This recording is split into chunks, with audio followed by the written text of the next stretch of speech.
Uma vez o pai disse para o filho: filho, vai trabalhar na minha vinha, vai trabalhar no meu campo. E o filho disse: pai, eu não quero ir. E ele relutou e teve dificuldade de ir e reclamou. Depois decidiu que deveria ir e foi trabalhar na vinha de seu pai. Esse era o filho mais velho. Depois o pai disse para o filho mais novo: filho, vai trabalhar na minha vinha? E o filho disse: sim, pai, claro que eu vou. E não foi.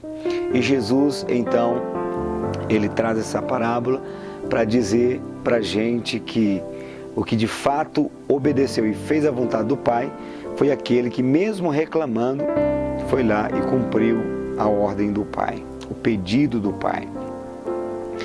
Quando nós olhamos para o Evangelho, quando nós olhamos para as ordenanças de Deus, os ensinamentos, as instruções da parte do Senhor para a nossa vida, nós vamos perceber que o grande propósito do Senhor é que venhamos obedecer e colocar em prática aquilo que Ele nos ensinou. Ainda que muitas vezes a gente não esteja tão cumprindo de maneira prazerosa, ainda que muitas vezes a gente não ache tão bom cumprir.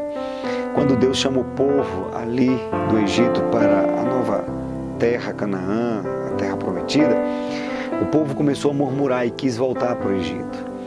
E é claro que Deus entendia a dificuldade do povo, mas o nível de decisão com que o povo estava realmente obstinado a voltar para o Egito fez com que a terra engolisse muitos deles e eles não voltassem, ou melhor, eles não tivessem a oportunidade de entrar na terra prometida. E porque Deus dava ordens, Deus dava instruções, o povo não obedecia.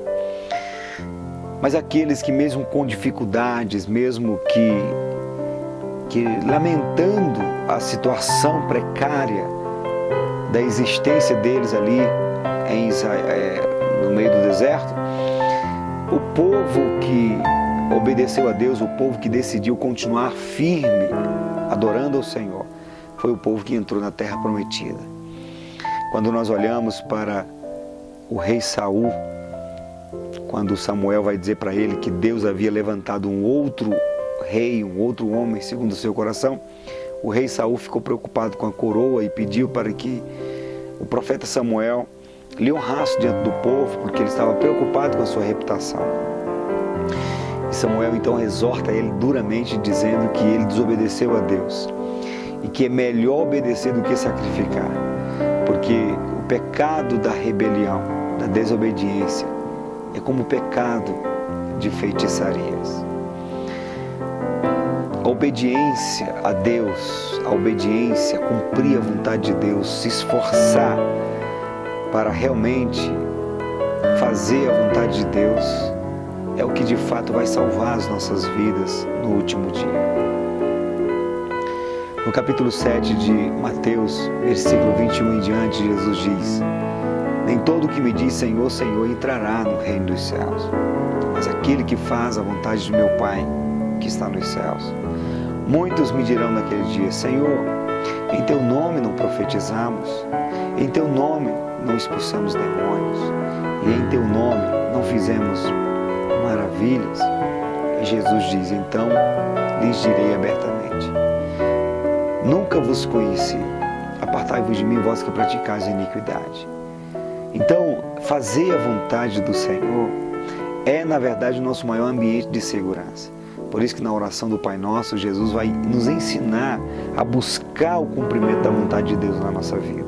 Pai Nosso que estás nos céus, santificado seja o vosso nome. Venha a nós o vosso reino, seja feita a vossa vontade, assim na terra como no céu.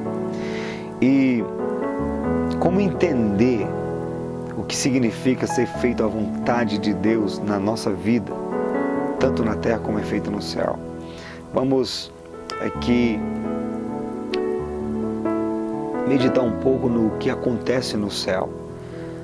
Quando Lúcifer, quando Satanás desobedeceu a Deus, imediatamente Deus o lançou para a terra. E a terça parte dos anjos que Satanás havia iludido, Deus também lançou para a terra e viraram os demônios. E a casa deles é no inferno.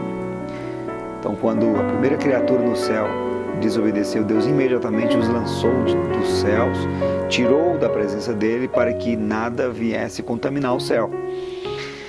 E hoje nós sabemos que os céus são povoados com anjos, e quando Deus fala, imediatamente os anjos obedecem. Toda criatura, todo ser celestial obedece a Deus imediatamente quando Ele fala. Então, quando Jesus vai nos ensinar para orarmos pedindo que seja feita em nossa vida a vontade do Pai, assim na terra como é feito no céu, é que Deus quer que nós venhamos nos submeter a Ele, trazer o reino dEle para dentro de nós e vivamos com Ele de tal maneira que, assim como nos céus, todo ser, toda criatura obedece a Deus instantaneamente, imediatamente quando Ele solicita, assim também, uma vez o reino de Deus dentro do nosso coração, sejamos capazes de cumprir a vontade de Deus. Quando Ele nos ordenar, quando Ele nos conclamar, que estejamos prontos para obedecê-lo, assim como os anjos estão prontos para obedecê-lo nos céus. Então, fazer a vontade de Deus, cumprir, obedecer ao Senhor, é na verdade o nosso maior e melhor ambiente de segurança. O apóstolo Paulo vai dizer: